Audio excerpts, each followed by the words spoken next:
नमस्कार CSK news में आप सभी दोस्तों का एक बार फिर से बहुत बहुत स्वागत है। दोस्तों आज हो गया है 30 दिसंबर, जो फटाफट ब्रेकिंग न्यूज़ निकल के आ रही है, एक एक करके जानेंगे। दोस्तों पहली बड़ी खबर निकल के आ रही है, आपको बता दें भारत चीन सीमा विवाद के बीच वायुसेना चीफ का बड़ा ऐलान। बोले एलएसी पर चीन की तगड़ी तैयारी कर रखी है, लेकिन फिर भी भारत सीधे टकराने से उसकी हिम्मत नहीं है। यानी चीन में दम नहीं कि भारत से सीधे टकराए, होगा उसी का नुकसान।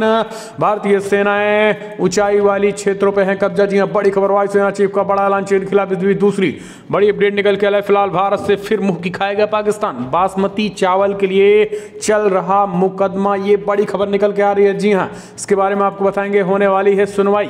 तीसरी बड़ी अपडेट निकल के आ रही है, फिलहाल चीन से विवाद के बीच जोधपुर में राफेल फाइटर जेटों ने भरी उड़ान।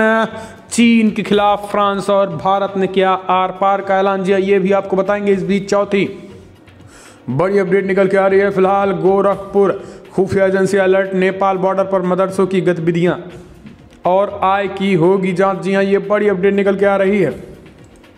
इस बीच पांचवी बड़ी खबर निकल के आ रही है, इसके बारे में आपको बताएंगे। राजू श्रीवास्तव को पाकिस्तान से मिली धमकी, कहा दाऊद का मजाक बनाया तो कमलेश तिवारी जैसा हश्र किया जाएगा। जी हां, ये बड़ी खबर निकल के आ रही है, इसके बारे में भी आपको बताएंगे।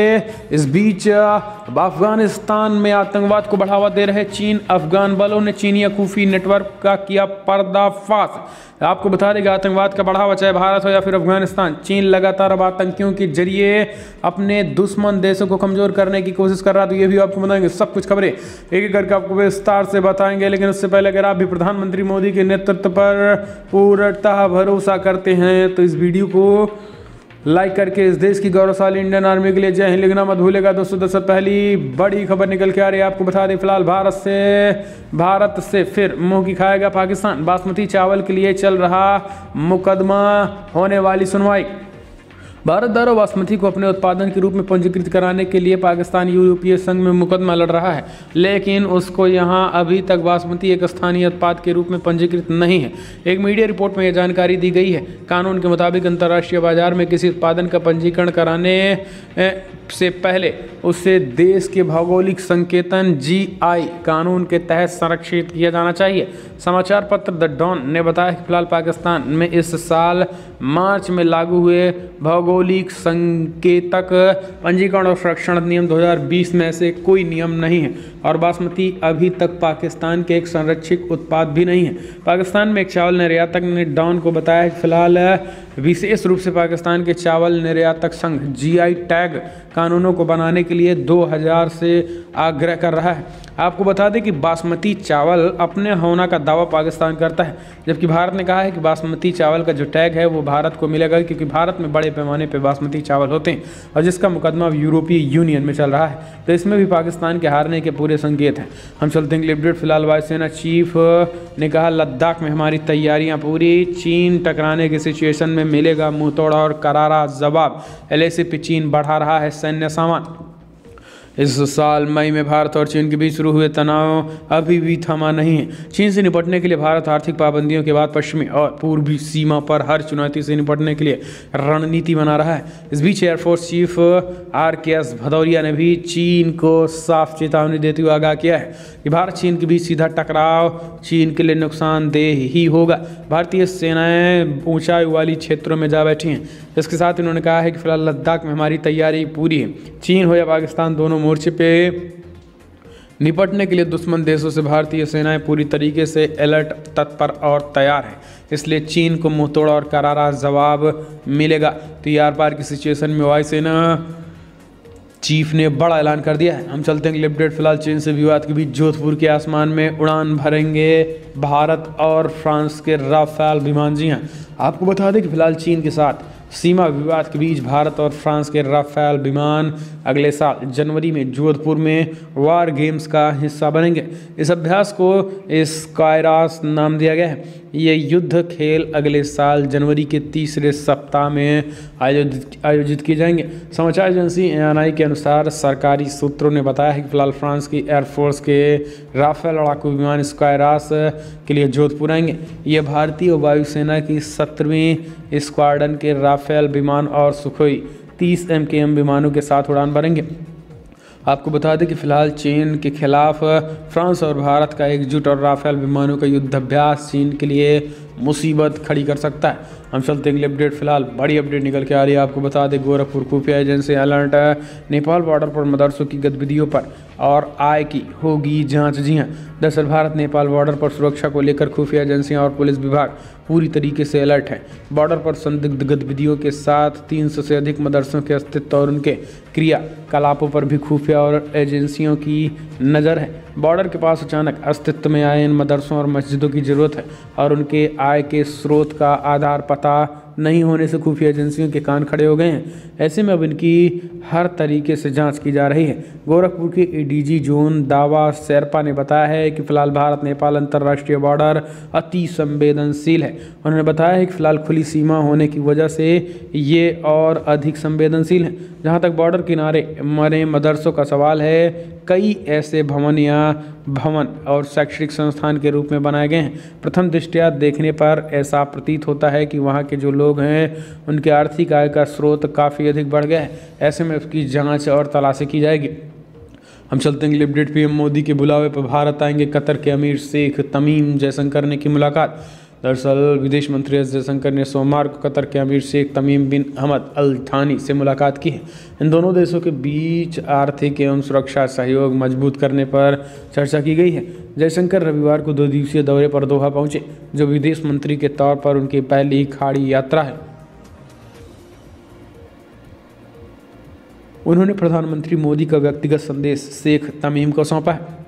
विदेश मंत्रालय के मुताबिक कतर के अमीर ने भारत दौरे पर आने के बुलावे को स्वीकार कर लिया है। तो दोस्तों आपको बता दें कि प्रधानमंत्री नरेंद्र मोदी की कूटनीति से खाड़ी देशों में भारत का डंका बज रहा है, लेकिन पाकिस्तान आपको बता दें खाड़ी देशों में भी मुस्लिम देशों में भी पैठ बनाने में पूरी तरीके से नाकामयाब हो गया है।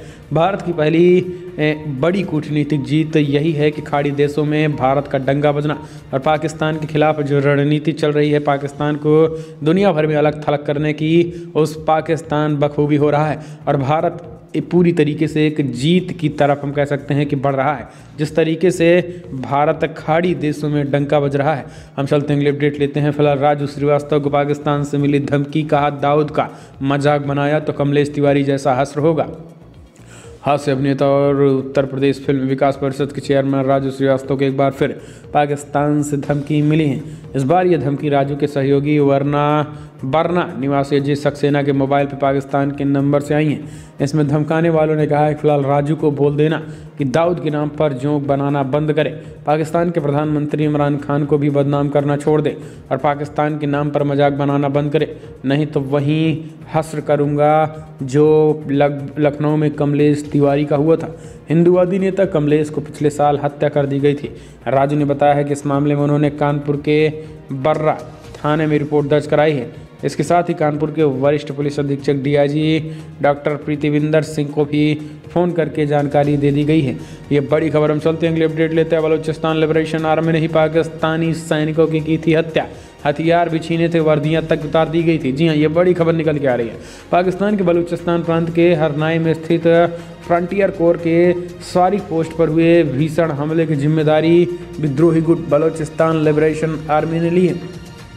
BLA ने अपने बयान में चेतावनी दी है कि कोहलू और कहान रोड को अगर बनाया गया तो इसका अंजाम बहुत बुरा होगा।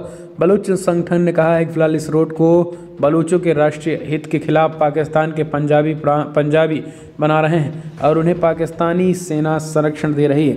शनिवार को BLA यानी बलूचिस्तान लिबरेशन आर्मी के इस हमले में 7 पाकिस्तानी मारे गए थे। तो दोस्तों आपको बता दें कि बलूच लगातार आज़ादी की मांग कर रहे हैं, लेकिन पाकिस्तान सेना के दबाव में उन्हें दबाया है। हम चलते हैं अपडेट लेते हैं। आपको बता दें फिलहाल बड़ी खबर निकल के आ रही है। अफगानिस्तान में आतंकवाद को बढ़ावा दे रहा चीन, अफगान बलों ने चीनी खुफिया नेटवर्क का किया पर्दाफाश, एक्सपोज हुआ चाइना।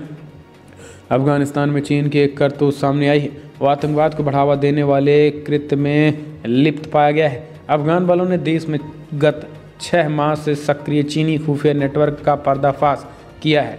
इसके तहत चीनी खुफिया एजेंट तालिबान और हक्कानी नेटवर्क जैसे आतंकी संगठनों के संपर्क में रहे राष्ट्रीय सुरक्षा निर्देशक NDS के अधिकारियों ने मध्य दिसंबर में राजधानी काबुल में बड़े पैमाने पर एक अभियान चलाया था।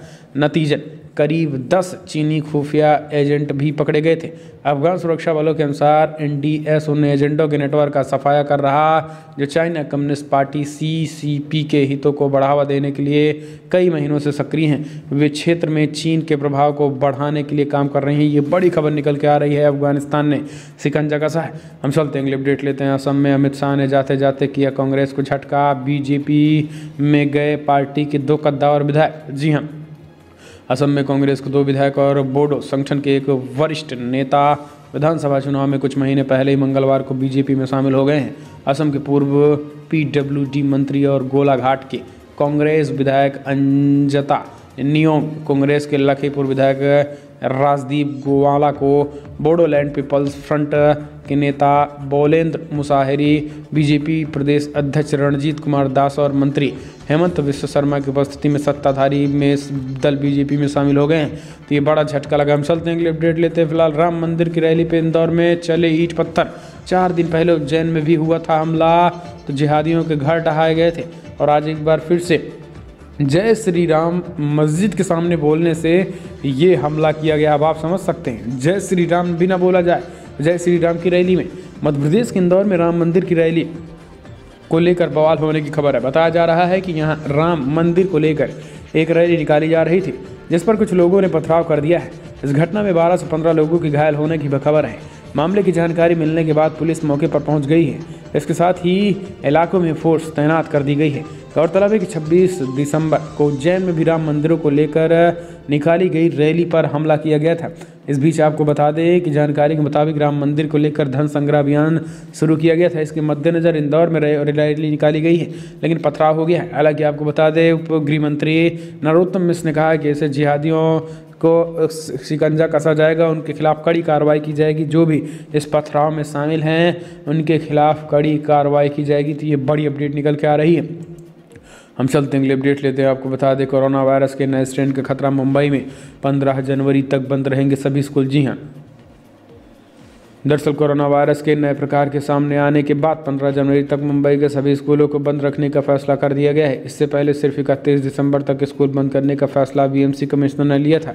आपको बता दें कि इससे पहले ब्रिटेन में कोरोना वायरस का नया प्रकार मिला था। दुनिया के कई देशों ने ब्रिटेन में आने वाली सभी उड़ानों को रद्द कर दिया था।